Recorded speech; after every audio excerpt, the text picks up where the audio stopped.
These are the 6 towers I still had to build. 6 characters, all doing something completely different. And until this week, all 6 of them looked like this. So I built them, and I didn't decide what any of them looked like. The gameplay did. This is a match in my game. 4 towers on the board. 1 fires a laser, 1 screams, 1 punches the ground, 1 can delete a whole section of lane. Which one's the laser? Because 3 of them just did the same thing on screen, and they do completely different amounts of damage. A tower defense game gets read at a glance. Mid-wave, you look at your board and work out what's missing. Right now they're boxes and cylinders in slightly different colours. The mechanics already exist. Every one of these towers works and has done for months. What doesn't exist is any art for them, so it's the same job as everything else. Model it, texture it, get it in. The difference is, I didn't have to invent what they look like. The attack already tells you. This one screams.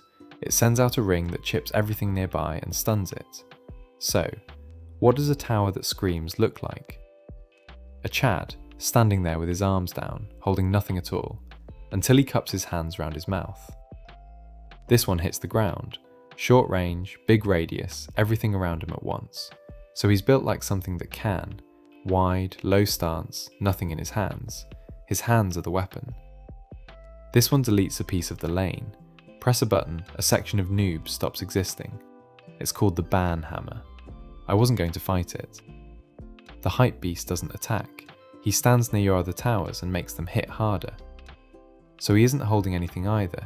He's standing there in clothes worth more than the board. This one does nothing for 10 seconds, then wipes half a wave with a look. So he stands there with his arms folded and doesn't do anything until it's worth doing. And this one fires a continuous laser. In the code, that beam comes out of a gun barrel. But a gamer isn't a man with a gun, so he's wearing a VR headset, and the laser comes straight out of the visor, which meant going and telling the code the beam starts somewhere else. The pipeline is mostly the same as last videos, so here's the fast version. 6 reference images, one at a time. Image to 3D as a batch, texturing as a queue. One thing changed. Last time everything was props, so nothing needed a skeleton. These are characters, and I'm not rigging them in Meshy, I'm rigging them in Mixamo. Meshy's auto rig doesn't give you finger bones. Mixamo's does, which is the entire reason the screaming one can put his hands anywhere near his face.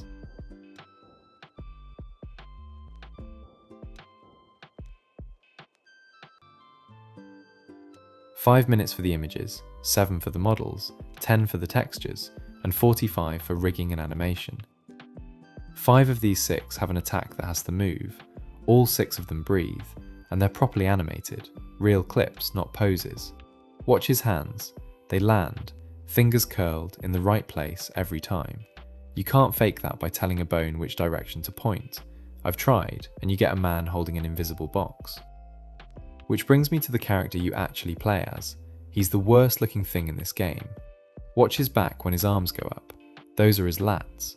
They stretch out with the arms and turn into wings, and that's after I strip the run and the jump out entirely.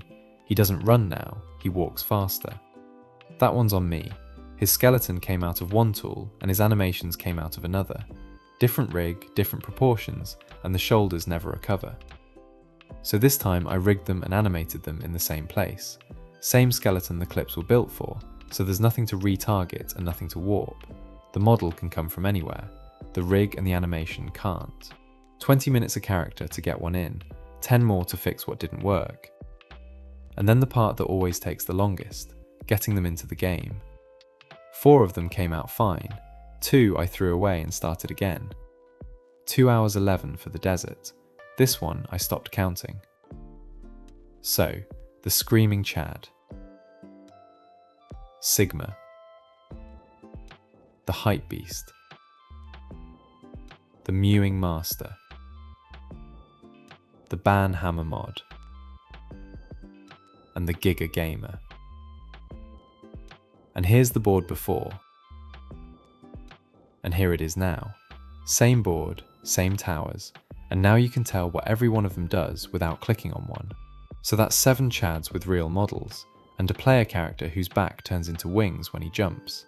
I know exactly why now, and I know how to fix it.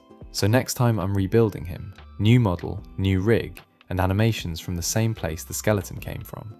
If you want to watch a solo dev turn a pile of placeholders into an actual game, subscribe. It helps, and the roster's done, but the game isn't. 6 down. See the next one.